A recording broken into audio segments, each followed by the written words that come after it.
welcome to today's Daily Chronicle. Today is Wednesday, May 6th, 2025. Carney told Trump that Canada is not for sale. Never say never, Trump replied. President Trump insisted that he would keep tariffs on Canadian goods during a friendly first meeting with Canadian Prime Minister Mark Carney at the White House on Tuesday, but did not press his case that Canada should become the 51st state.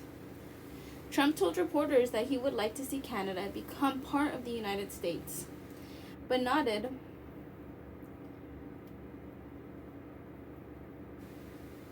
to the opposition to the idea from Canadians. Takes two to tango, right? Trump said.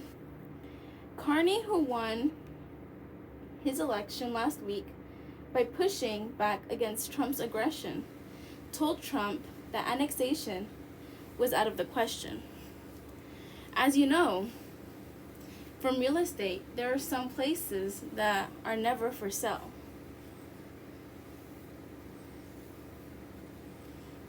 We're sitting in one right now, Carney told Trump. Having met with the owners of Canada over the course of the campaign last several months, it's not for sale. Won't be for sale ever, he said. Trump responded, never say never. Canada is reeling from Trump's tariffs.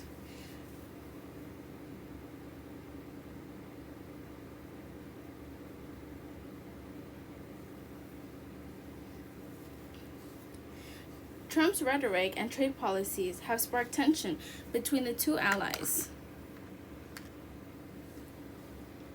and a wave of nationalism in Canada.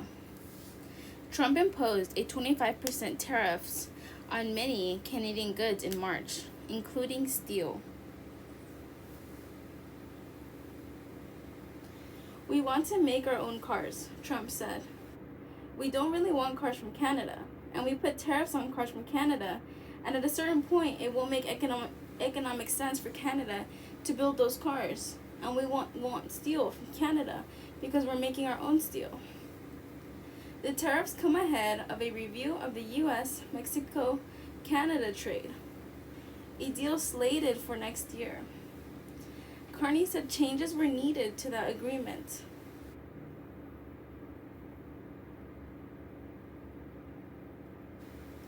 Parts of the way you conducted these tariffs has taken advantage of existing aspects of USMA.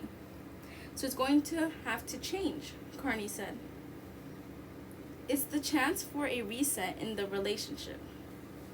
Carney is a former central banker who took over the Prime Minister Justin Trudeau, resigned as leader of the center-left Liberal Party in January. The party was down in the polls until Trump started talking about annexation, raising the ear of Canadians. Trump complimented Carney on his election win, wryly noting, I think I was probably the greatest thing that happened to him. Carney's willingness to stand up to Trump's rhetoric was a big part of his appeal to voters, said Asa McKercher, a public policy professor at St. Francis Xavier University in Nova Scotia, describing the elbows up slogan adopted by Carney's campaign.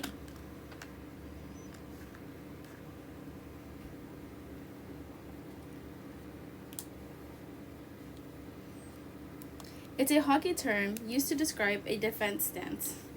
Tuesday's meetings could be an opportunity to reset the relationship between U.S. and Canada, because it's pretty bad, said McKercher. Canadians are really upset at the President of the United States. India launches missile attacks on Pakistan.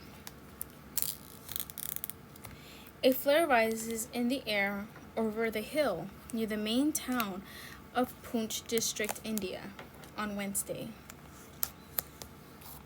India said it carried out precision strikes at the terrorist camps inside Pakistan and Pakistani-administered Kashmir, days after it accused Pakistan of involving a deadly militant attack on the Indian-administered side of Kashmir.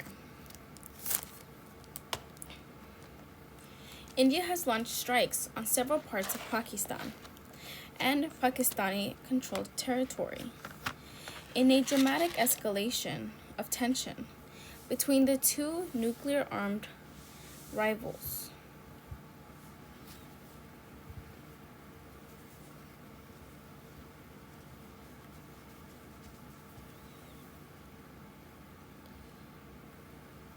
In an assault India dubbed Operation Sindoor,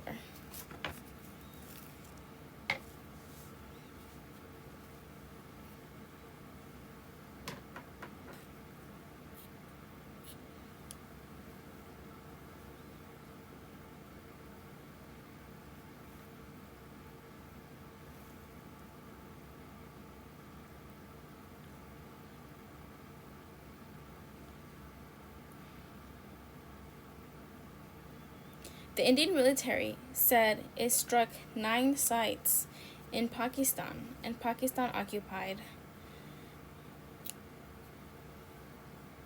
Jammu and Kashmir, from where terrorist attacks against India have been planned and directed.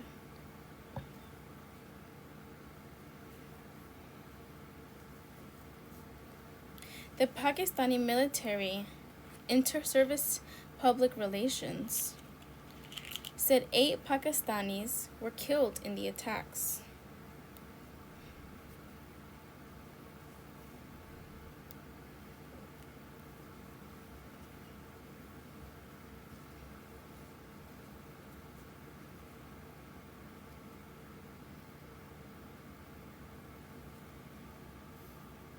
Including a 16-year-old girl, and 35 people were wounded, according to Pakistani broadcaster Jio.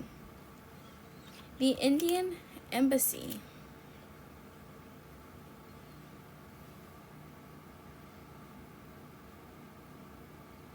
in Washington, D.C. wrote in a statement posted on social media that the military action was focused and precise. Only known terror camps were targeted. It said, tensions have been on the rise between India and Pakistan since April 22nd, when gunmen killed at least 26 tourists.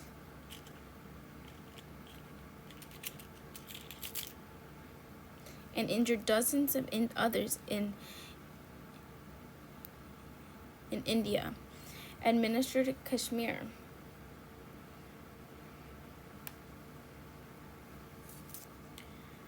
India accused Pakistan of involving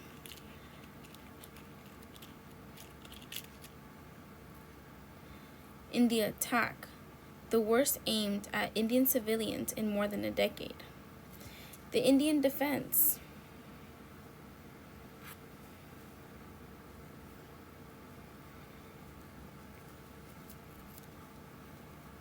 Ministry said the overnight strikes on Pakistan were in response to the Kashmir killings. Pakistan Prime Minister Shehbaz Sharif condemned India's attacks and vowed that Pakistan would respond forcefully.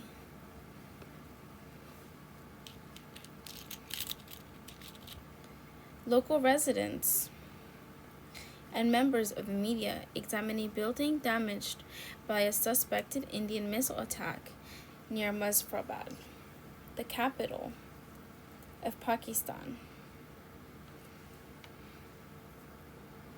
Controlled Kashmir on Wednesday.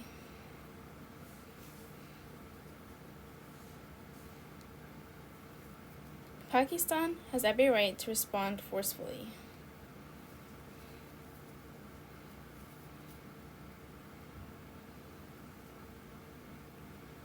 To this act of war imposed on by India.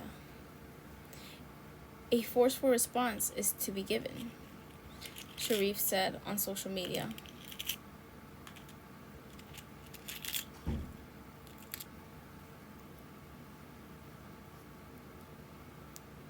The Pakistani nation and Pakistani armed forces know how to deal with the enemy.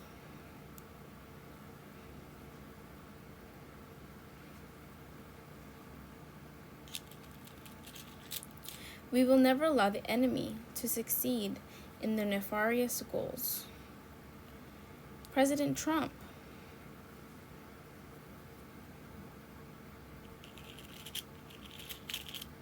was asked by a reporter about the attack at the White House. It's a shame. We just heard about it just as we're walking the doors of the Oval, Trump said. They've been fighting for a long time, he said. I just hope it ends very quickly. The UN Secretary General office called for maximum military constraint from both India and Pakistan, saying the world cannot afford a war between them. Hegseth says he's a change agent at DoD, but details are scarce. The Pentagon in Arlington, Virginia is seen from above. Defense Secretary Pete Hegseth has announced he will trim the number of senior admirals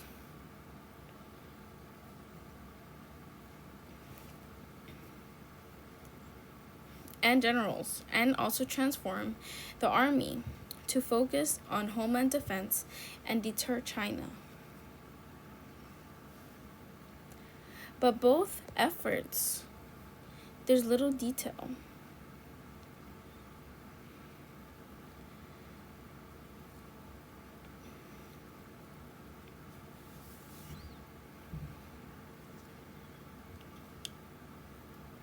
Only a pledge to remove redundant military structures and streamline leadership throughout the cuts to the number of senior officers. And with the Army, get rid of outdated programs. And spending more on long-range missiles, military missile defense, as well as cyber electronic warfare and counter-space capabilities.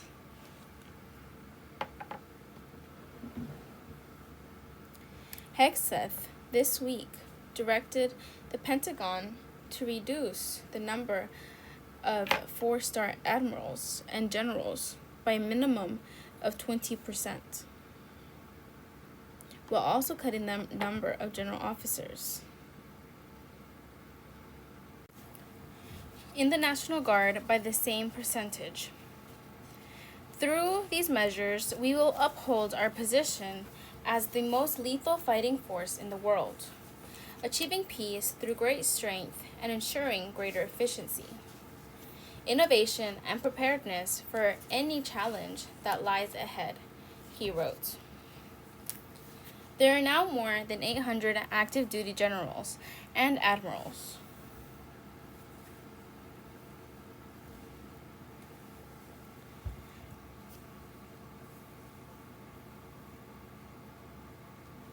Increased by 31%, according to a report last year by the Congressional Research Service.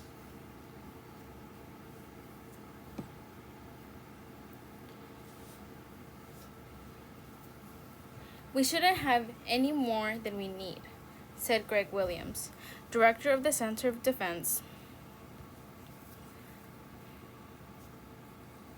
Information at the Project on Government Oversight, POGO.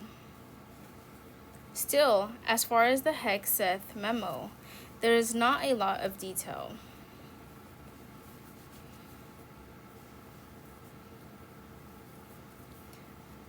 The half-page memo doesn't articulate a timeline. POGO has been writing about the steady increase in the number of admirals and generals since the 1980s, laying out the number of officers enlisted personnel.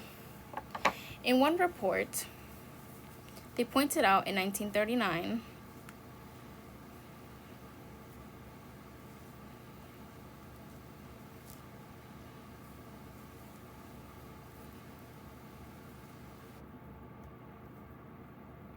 there was no officer for every 11.7 enlisted men.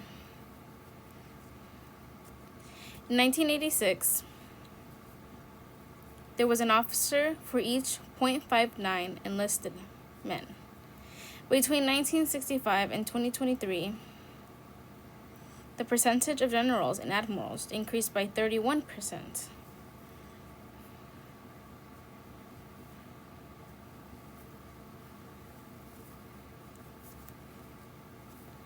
The Congressional Research Service said, while some argue that the increased portion of generals and admirals is wasteful, others counter that the increases are more linked to the military's greater emphasis on working collectively with other service allies, along with the management, budgeting, and program requirements, as well as the use of automated, highly lethal weapon systems that may require fewer personnel. Williams says one concern is if the cuts in the numbers of admirals and generals will amount to a partisan litmus test.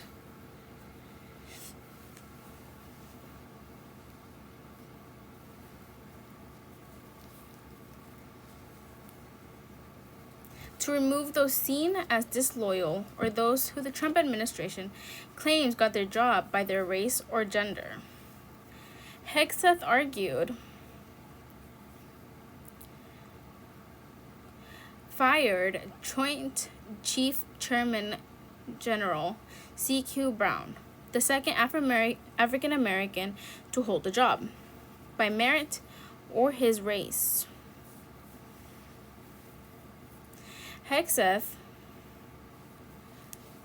also fired Adam Lisa Franchetti, the first woman to hold the Navy's top uniform job. In both cases, no explanation was given for the removal.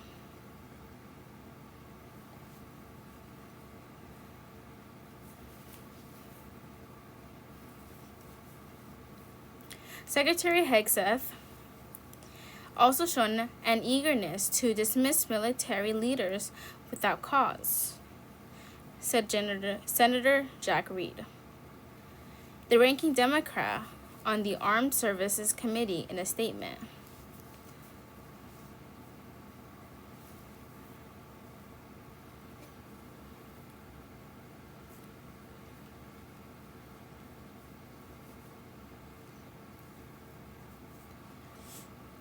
And I will be skeptical of the rationale for these plans until he explains them before the Armed Services Committee. Reed personnel said decisions should be based on facts and analysis, and not arbitrary percentages.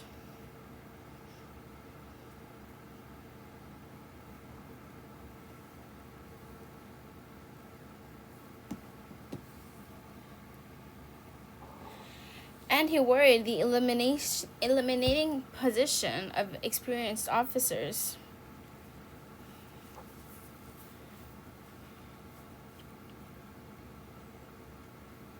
Without such analysis would not create efficiency in the military. It would cripple it.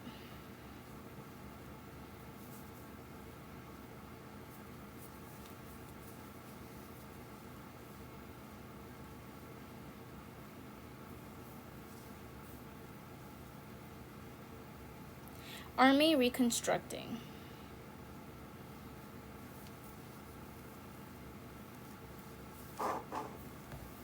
Meanwhile, last week, Hegseth sent another memo that centered on transforming the Army. I am directing the Secretary of the Army to implement a comprehensive transformation strategy, streamline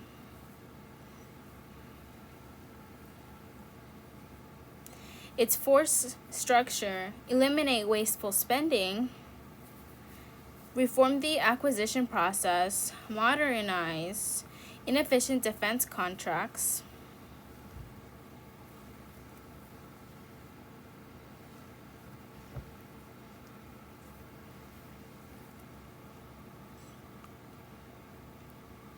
and overcome parochial interests to rebuild our army, restore the warrior echoes, and reestablish deterrence, Hegseth wrote.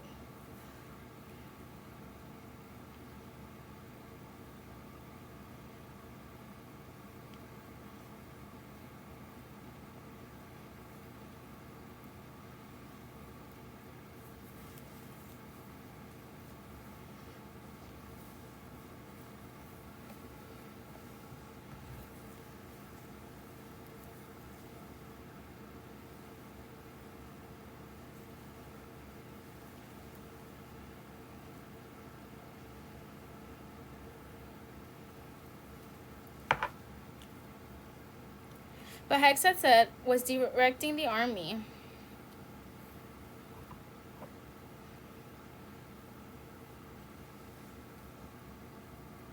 to take on a plan that had already been in the works before his arrival, said a U.S. official who was not authorized to talk publicly about the army plan.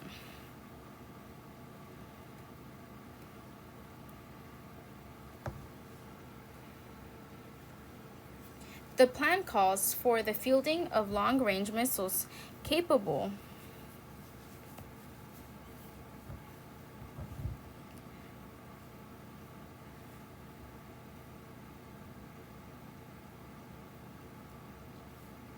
of striking moving land and maritime targets by 2027.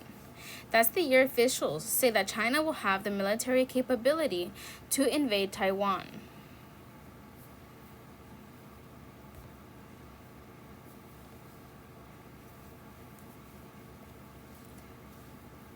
The plan also calls for the Army to field drones in every division by the end of 2026, as well as the equipment that can counter enemy drones.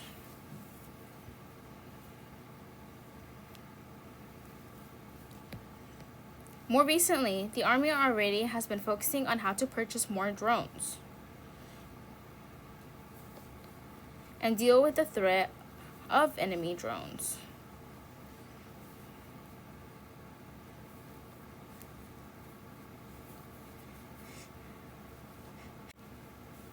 At the same time, the Army plan calls for scrapping outdated drones as well as what it seems obsolete or redundant.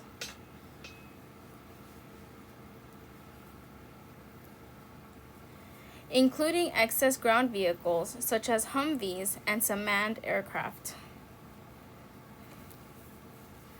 As far as cuts, the plan calls on the Army to divest outdated formations.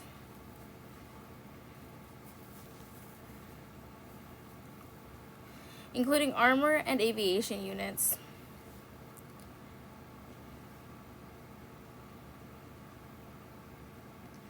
Through the active force as well as the Guard and Reserve.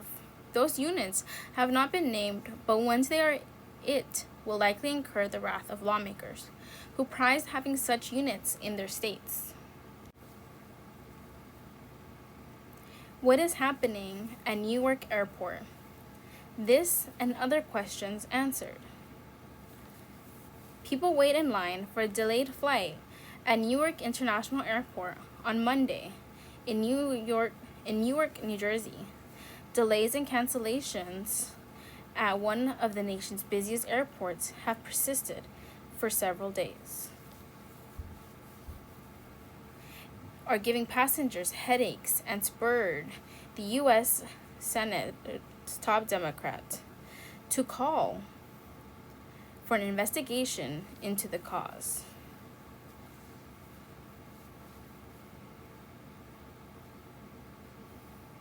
Several compounding issues are hitting Newark Liberty International Airport at once. Air traffic controller, staffing shortages, aging technology, bad weather, and the closure of one of the airport's busiest runways.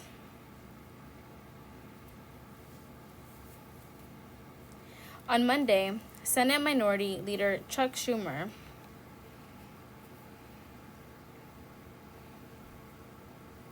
of New York said on X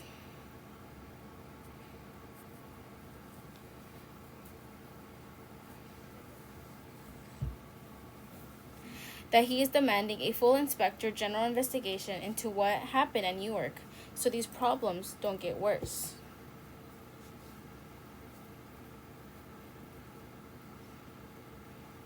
Or spread to airports across the nation. By the end of the day, Newark had reported 424 flights were delayed on their way in and out of the airport.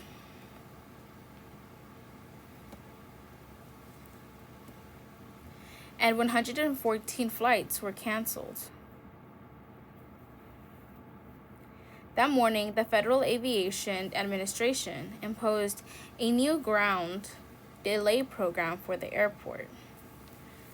And around 4 p.m., it was estimating delays for planes arriving at Newark at more than 4 hours.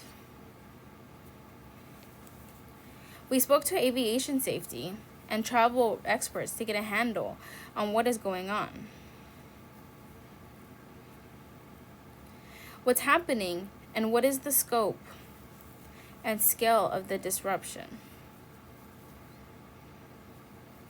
Bad weather and the 3-month closure for repairs of the airport's busiest runway for departing flights have exacerbated delays at Newark. But the shortage of air traffic controllers is among the most serious problems at Newark. An issue that has affected airports across the country for years, it took on greater significance after the January 29th mid-air collision between a U.S. Army Black Hawk helicopter and an American airline regional jet near Ronald Reagan Washington National Airport, which killed 67 people. A full investigation into the crash will examine the role of air traffic controllers may have had in the incident. In the weeks prior to the crash, the Trump administration had begun laying off hundreds of FAA employees as part of a federal effort to cut back on workers. Officials said controllers and other critical safety personnel were not among those laid off. Multiple near misses after the January collision have only spurred more talk about the need to improve the nation's air traffic control system. Travelers check into their flights at Newark Liberty International Airport in Newark, New Jersey on Monday. There have been hundreds of flight delays and cancellations at Newark, one of the nation's busiest airports, over the past several days. On April 28th, an air traffic controller stationed at the Philadelphia terminal radar approach control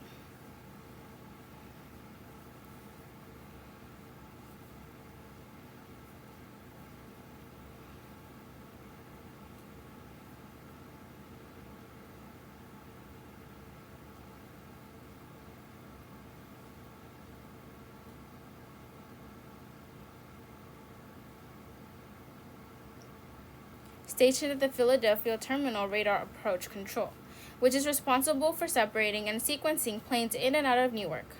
Loss of all radar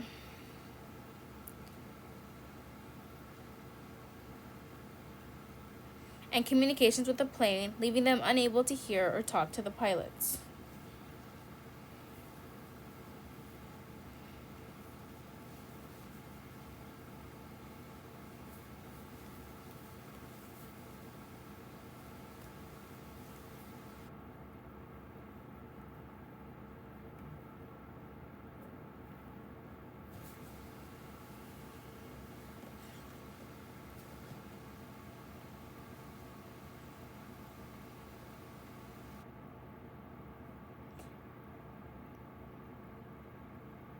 Leaving them unable to hear or talk to the pilots, according to the Controllers Union, the National Air Traffic Controllers Association. The communication blackout lasted nearly anywhere from 30 seconds, according to the Transportation Secretary, Sean Duffy, and the FAA, to 90 seconds, according to some reports. An alarming amount of time when it comes to air travel, said Hassan Shadidi, the CEO of Flight Safety Fountain. The plane landed safely. The air traffic controllers need real-time, uninterrupted communications and radar. And without that, they cannot be able to manage to see if their planes in the airspace, Shahidi said, calling for an investigation to understand what went wrong. Several air traffic controllers took time off to deal with the stress and trauma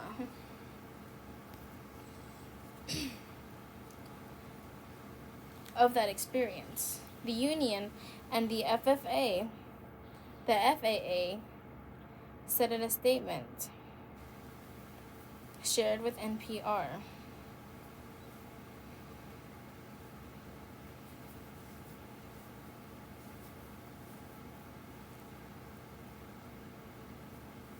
The FAA told NPR in a statement that the outrage was not the only one to happen in recent days.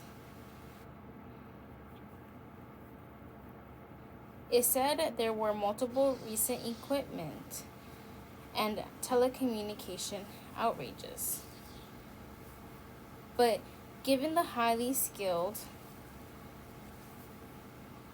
work of air traffic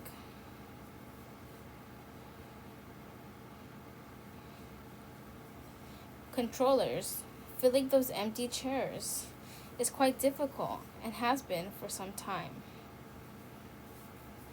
In December, United CEO Scott Kirby told NPR that the FAA was about 3,000 air traffic controllers short, and said that the shortage would lead to delays across the country. At the time, he pointed to Newark, United's hub, as an example of an airport that needed more staff to prevent continued long delays. For the whole month of November, we had over 500,000 customers that were delayed because of air traffic control shortfalls in Newark alone.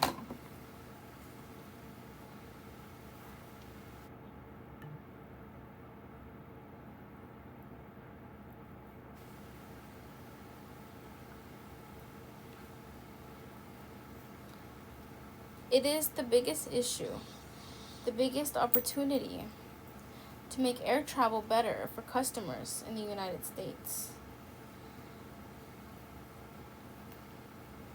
Kirby said at the time. Last Friday, Kirby, fed up with the delays, announced his airline was immediately canceling 35 round-trip flights at Newark per day. In a message, Kirby wrote, "We feel there is no other choice in order to protect our customers." The FAA has been making efforts to address staffing issues. Last week, Duffy announced a new recruitment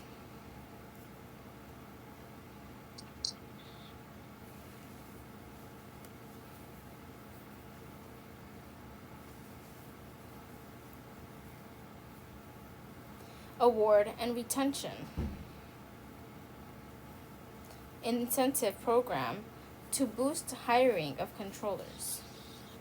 There's been a lot talking about aging tech. How does this come into play? The chaos in Newark highlights the aging air traffic technology the airline industry relies on. Aviation safety consultant Jeff Guzzetti told NPR Here and Now on Tuesday, air traffic controllers are also challenged with the equipment that is difficult to upgrade and becomes obsolete very quickly, he said. The FAA needs to tackle modernization, its infrastructure, and getting more controllers to work traffic, Guzzetti added. As the flight delays and cancellations continue, the FAA said it was making changes to ensure the existing telecommunications equipment and automation system is more reliable.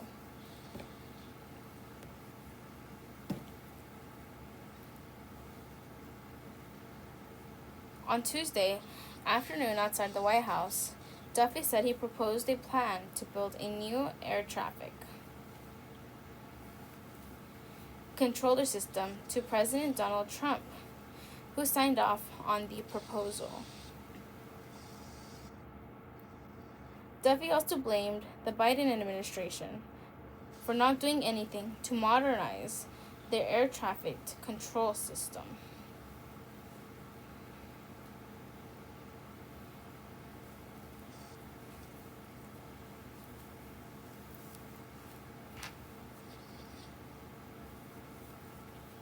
He said the current system is anywhere between 25 to 50 years old, with copper wires and antiquated radios and radar.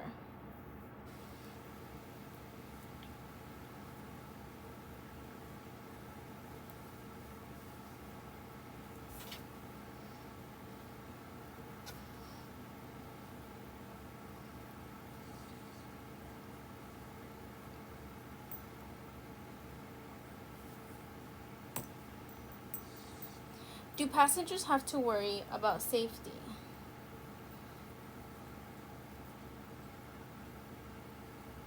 No, not according to Duffy. The FAA and aviation experts.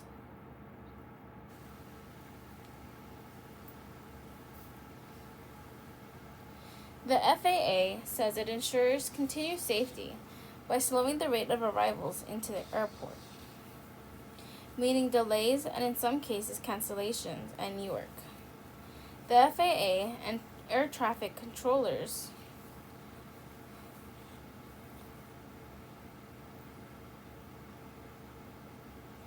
that are trained in doing their jobs well.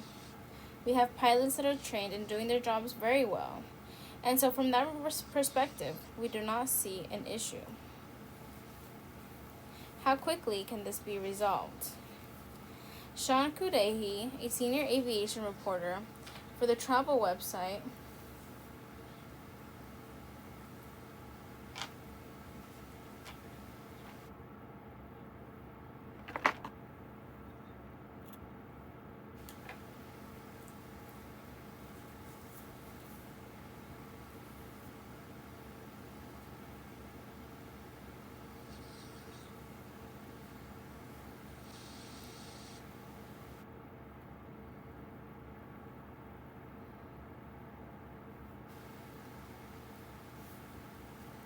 The FAA says it ensures continued safety by slowing the rate of arrivals into the airport, meaning delays and in some cases cancellations at Newark. The FAA and air traffic controllers never compromise safety, said Shahidi of the Flight Safety Foundation. If a facility is understaffed, it will certainly reduce capacity, but not compromise safety, he said.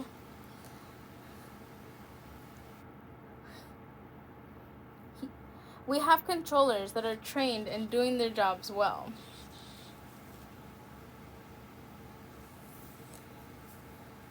He added, the problems that are fueling this aren't going away anytime soon. You've got this kind of overarching shortage of air traffic controllers that's really been exacerbated here in recent days. They're not going to be back immediately, and you've got runway construction and thunderstorms that you know are just going to continue to cause problems, in all likelihood, into the summer. It will take a long time to address the commercial aviation industry holistically.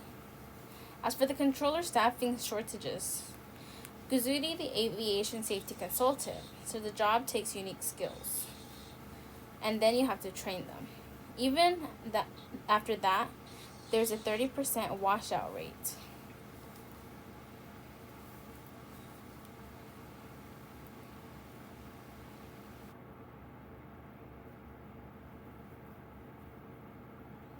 And around 2 years more of training once they finish the initial steps.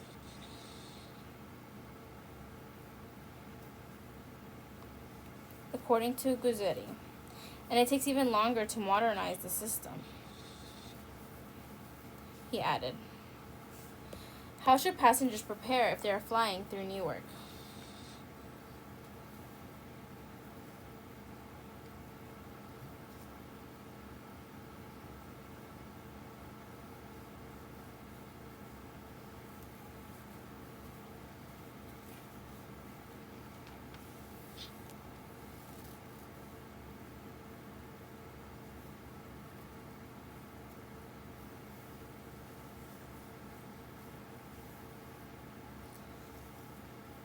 Cudahy and the Points Guy urged passengers flying in and out of Newark to plan ahead. He recommended taking a look at their airline's website for travel advisories that may offer passengers the chance to switch flights to a different airport, like nearby LaGuardia in New York City.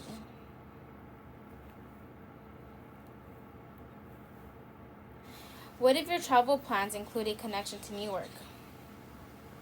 CUDA recommends scrapping them for a direct flight.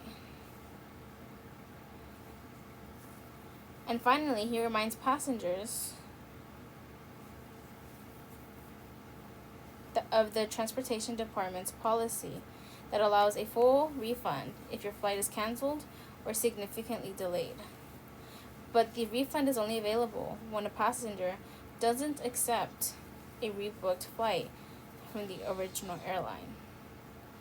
If you accept rebooking, even if it's 36 hours later, you will not be entitled to that refund under federal policy.